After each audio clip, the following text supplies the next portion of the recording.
Hello दोस्तों, हमारे channel में आपका स्वागत है। दोस्तों, दुनिया के सबसे अमीर व्यक्तियों की सूची में कौन नहीं आना चाहता। कुछ लोग तो बिना कुछ किए भी आना चाहेंगे, लेकिन इसी सूची में सबसे ऊपर एक ऐसा नाम आता है जिसने दुनिया में सबसे कम समय में अपना रुतबा और अमीर बनने का सफर तय किया है। जी हाँ दोस्तों, हम बात कर रहे हैं टेस्ला और स्पेसएक्स कंपनी के संस्थापक एलॉन मस्क की।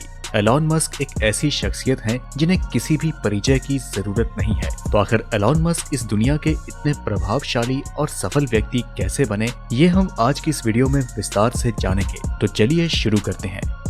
एलॉन मस्क का जन्म 28 जून 1971 में साउथ अफ्रीका के प्रिटोरिया में हुआ था। जब वे 10 साल के थे तभी उनके माता पिता का तलाक हो गया, जिसके बाद वे पिता के साथ रहने लगे। लेकिन अपने पिता के साथ उनका रिलेशन अच्छा नहीं रहा। उन्हें किताबें पढ़ने का बहुत शौक था। महज 10 साल की उम्र तक उन्होंने इतनी किताबें पढ़ डाली जितनी कि ग्रेजुएट भी नहीं पढ़ पाता है। एलॉन मस्क को कंप्यूटर में बहुत दिलचस्पी थी और यही कारण था कि उन्होंने मात्र 10 साल की उम्र में ही कंप्यूटर प्रोग्रामिंग सीख ली और केवल 12 साल की उम्र में ही एक ब्लास्टर नामक वीडियो गेम बना डाली, जिसे कि उन्होंने $500 में एक कंपनी को बेच दिया। जरा सोचें कि 10 साल का बच्चा जिससे इतनी छोटी सी उम्र में अपनी माँ का साथ छूट गया और पिता के साथ भी उसके संबंध अच्छे नहीं थे, इन सब के बावजूद इस बच्चे ने हार नहीं मानी। जिस उम्र में बच्चे माँ बाप से पैसों की जिद करते हैं, उस उम्र में उसने अपनी पहली कमाई कर ली। एलॉन ने अपनी हाई स्कूल की पढ़ाई साउथ अफ्रीका में ही की। वो बताते हैं कि साउथ अफ्रीका में उनके स्कूल का एक्सपीरियंस अच्छा नहीं था। स्कूल में उन्हें बदमाश बच्चे बहुत परेशान करते थे और उन्हें मारते पीटते थे। एक बार तो एलॉन को उन बदमाश बच्चों ने स्कूल की सीढ़ियों से नीचे धकेल दिया, जिसकी वजह से उन्हें बहुत गहरी चोट आई और कुछ दिनों तक वह हॉस्पिटल में ही एडमिट रहे। बचपन की इस घटना के कारण आज भी एलॉन मस्क को सांस लेने में प्रॉब्लम होती है। खैर, जैसे तैसे उन्होंने स्कूल की पढ़ाई पूरी की और उसके बाद आगे की पढ़ाई के लिए वे 17 साल की उम्र में कनाडा चले गए और उसके बाद यूएस शिफ्ट हो गए, जहां पर उन्होंने अपनी ग्रेजुएशन पूरी की। अब उन्हें पीएचडी की पढ़ाई करनी थी, जिसके लिए उन्होंने स्टैनफोर्ड यूनिवर्सिटी इन कैलिफोर्निया में एडमिशन लिया। लेकिन तभी उन्हें आभास हो चुका था कि अब इंटरनेट का जमाना आ चुका है और यही सही वक्त है इंटरनेट का हिस्सा बनने का। एलॉन ने 2 दिन बाद ही पीएचडी की पढ़ाई छोड़ दी और अपने भाई किम्बल के साथ मिलकर सन 1995 में अपनी पहली कंपनी Zip2 की शुरुआत की। इस कंपनी के शुरुआती दौर में एलॉन ने अपने पिता से फंडिंग ली और उसके बाद कंपनी को और बड़ा करने के लिए उन्होंने एंजल इन्वेस्टर से फंडिंग लेना शुरू किया। कंपनी बड़ी होती गई और बोर्ड ऑफ डायरेक्टर्स बढ़ते चले गए। एलॉन को उस कंपनी का सीईओ बनना था, परंतु बोर्ड ऑफ डायरेक्टर्स ने उनका यह फैसला रिजेक्ट कर दिया। बोर्ड ऑफ डायरेक्टर और एलॉन मस्क के बीच विवाद होता देख इस कंपनी को कॉम्पैक्ट, जो कि कंप्यूटर बनाने वाली कंपनी है, उसे बेच दिया गया। सन 1999 में इस डील में एलॉन मस्क को $22 मिलियन मिले। सिर्फ 28 साल की उम्र में ही एलॉन मस्क इतनी बड़ी रकम के मालिक बन गए। वे चाहते तो इतनी बड़ी रकम से अपनी सारी जिंदगी आराम से काट सकते थे, लेकिन वह यही नहीं रुके। उनकी मंजिल शायद इससे भी बड़ी थी। जो पैसे एलॉन मस्क ने Zip2 को बेचकर कमाए थे, उन पैसों से उन्होंने दोबारा एक दूसरी कंपनी X.com शुरू की। ये एक ऑनलाइन फाइनेंशियल सर्विस कंपनी थी, जिसे आगे चलकर कॉन्फिनिटी में मर्ज कर दिया गया और जिसे कुछ समय बाद पेपाल का नाम दिया गया। जी हाँ, वही पेपाल, जो कि दुनिया की सबसे बड़ी ऑनलाइन फाइनेंशियल सर्विस कंपनी है, जिसका उपयोग हम सभी ऑनलाइन पैसे लेने और ट्रांसफर करने में करते हैं।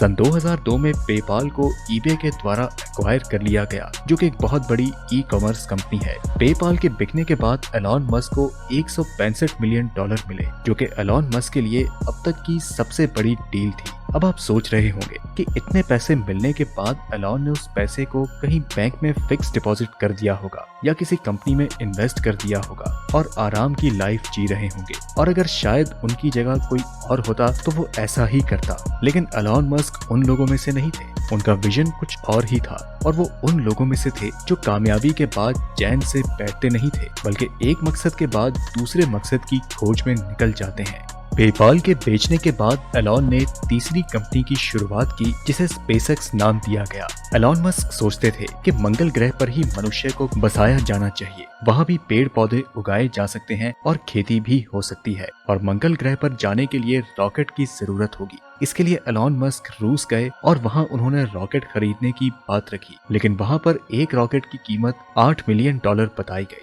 रॉकेट ज्यादा महंगा होने के कारण वह डील नहीं हुई, जिसके बाद वह वापस आए और रॉकेट में लगने वाले रॉ मटेरियल की कैलकुलेशन करने लगे। सारी कैलकुलेशन करने के बाद उन्होंने ये फैसला किया कि वह रॉकेट खुद ही बनाएंगे। सोचने वाली बात तो ये है कि एलॉन ने रॉकेट बनाने के लिए कोई फॉर्मल पढ़ाई नहीं की और ये व्यक्ति रॉकेट बनाने की बात कर रहा है। आपको ये सुनकर एक काल्पनिक कहानी जैसा लग रहा होगा। ये भी ख्याल आ रहा होगा कि ये व्यक्ति तो पागल हो गया है, इसका तो दिमाग खराब हो गया है। बिना डिग्री के, बिना रॉकेट बनाने की स्कूली शिक्षा के ये व्यक्ति रॉकेट बनाने की सोच कैसे सकता है। एलॉन की सबसे बड़ी खासियत शायद यही है कि वह पढ़ते ज्यादा हैं और सिर्फ पढ़ते ही नहीं बल्कि पढ़कर उन बातों को अपनी जिंदगी में इम्प्लीमेंट भी करते हैं। अपने द्वारा पढ़ी गई किताबों का पूरा फायदा लेते हैं। एलॉन खुद ही रॉकेट बनाने वाली किताबें पढ़ने लगे। उन्होंने बचपन में ही इतनी किताबें पढ़ डाली जितनी कोई सोच भी नहीं सकता। महज 10 साल की उम्र में उन्होंने खुद से कंप्यूटर प्रोग्रामिंग सीखी और अब रॉकेट बनाने के लिए खुद से किताबें पढ़ना शुरू कर दिया।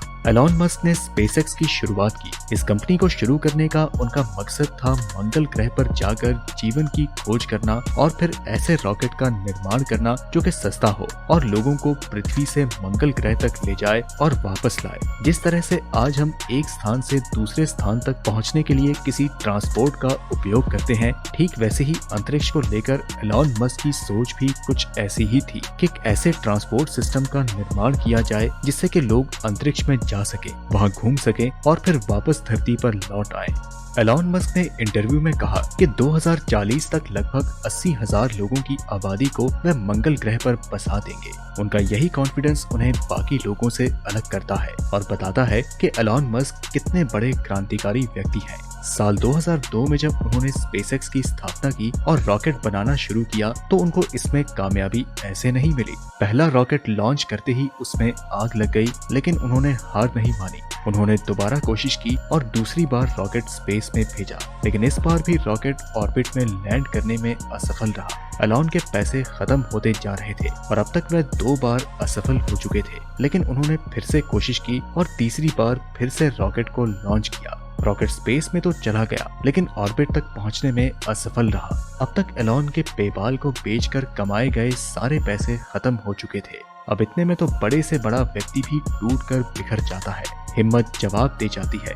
मन ही मन में कहीं जाकर डूब मरने की बातें आने लगती हैं, लेकिन एलॉन मस्क अलग ही मिट्टी के बने हैं। वे बैठकर रोए नहीं, बल्कि उन्होंने कहा कि मैं फिर से कोशिश करूंगा। उन्होंने चौथी बार रॉकेट को अंतरिक्ष में दोबारा भेजा और इस बार रॉकेट ऑर्बिट में प्रवेश कर गया और इसके साथ ही साथ नासा ने उन्हें $1.5 बिलियन का कॉन्ट्रैक्ट भी दिया। एलॉन ने एक के बाद एक सफलता हासिल की। उन्हें दिक्कतें भी बहुत आई, लेकिन इसके बावजूद उन्होंने हार नहीं मानी।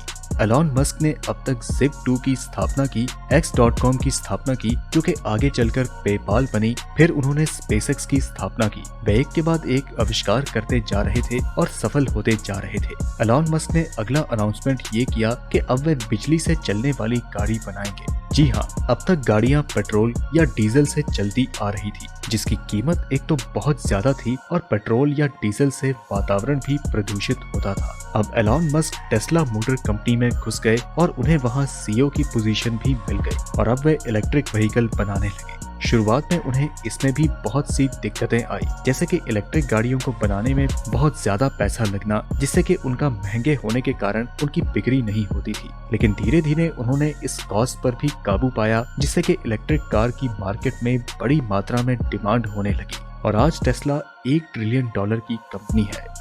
तो दोस्तों, ये थी दुनिया के उस शख्स की कहानी जो कि आपको एक नई दिशा देता है और ये बताता है कि जिंदगी में कुछ भी असंभव नहीं है। खुद पर विश्वास हो, दृढ़ शक्ति हो और अपने काम में लगन हो तो इंसान बिना किसी की सहायता के भी कुछ कर सकता है। तो दोस्तों, आपको ये कहानी कैसी लगी हमें कमेंट सेक्शन में जरूर बताएं। हम मिलते हैं आपसे अगली वीडियो में, तब तक के लिए नमस्कार।